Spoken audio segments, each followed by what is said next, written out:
بچوں کو عبارت کے عنوان تک لے جانے کے لیے اور ان کی کتابیں کھلوانے سے پہلے آپ ایک موزوں تمہید اٹھائیں گے، عبارت کے عنوان کا اعلان کریں گے اور پھر کتابیں کھلوائیں گے۔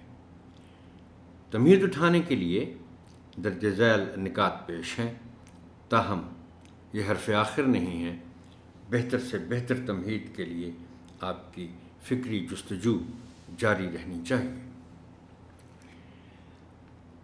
درج ذیل سوالات کی مدد سے تمہید اٹھائیں۔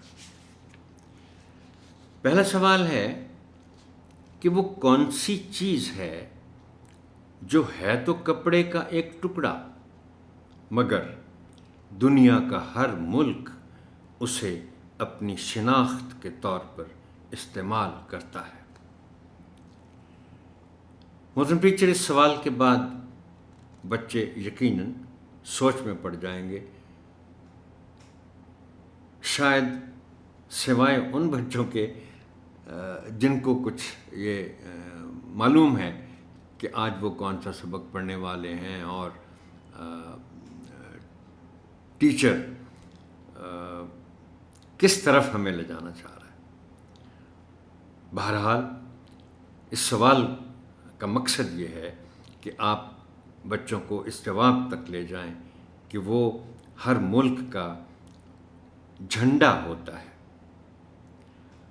ہر ملک کا پرچم ہوتا ہے، جو ہر ملک اپنی شناخت کے طور پر استعمال کرتا ہے، اور اس جھنڈے کی حیثیت جو ہے وہ مادی طور پر بھی ہے، یعنی نظر آتا ہے جھنڈا یہ کس ملک کا ہے، اور اس کی ایک علامتی حیثیت بھی ہے کہ ہر ملک کا مقصد یہ ہے کہ علامتی سطح پر وہ اپنا جھنڈا بلند رکھے۔ کس ملک کے جھنڈے پر کلمہ طیبہ لکھا ہے؟ جواب ہے سعودی عرب۔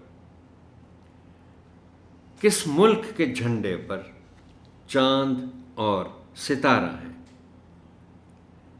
یہ یقیناً بچے فوراً جواب تک پہنچ جائیں گے کہ یہ پاکستان کا جھنڈا ہے۔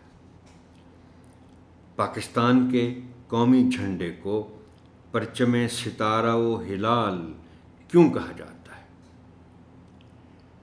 یہ شاید بچے اس سوال کا جواب نہ دے پائیں،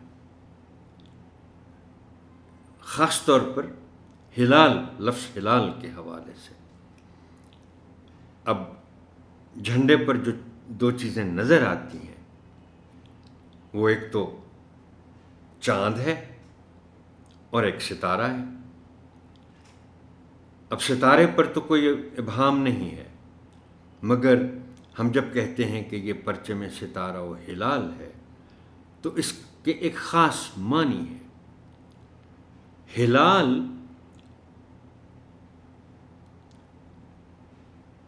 چاند کی پہلی تاریخ کا جو چاند ہوتا ہے، جو چھوٹا سا ہوتا ہے، اس کا نام ہے۔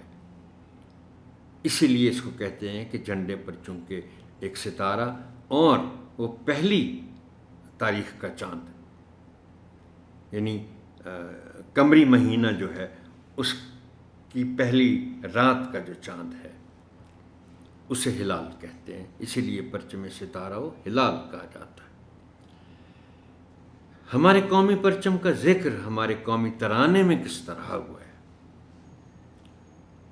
یہ اس سوال کا جواب شاید بچے نہ دے پائیں، لیکن چونکہ آپ نے اس عنوان تک لے جانا ہے اور یہ ایک ضمنی سوال ہے لیکن اہم سوال ہے، تو ان کو بتانا ہے کہ ہمارے قومی ترانے میں 3 بند ہیں اور جو آخری بند ہے پورے کا پورا وہ قومی ترانے کے بارے میں ہے۔ درجہ بالا سوالات پر مبنی گفتگو کے نتیجے میں بچوں کو باب کے عنوان تک لے جائیں۔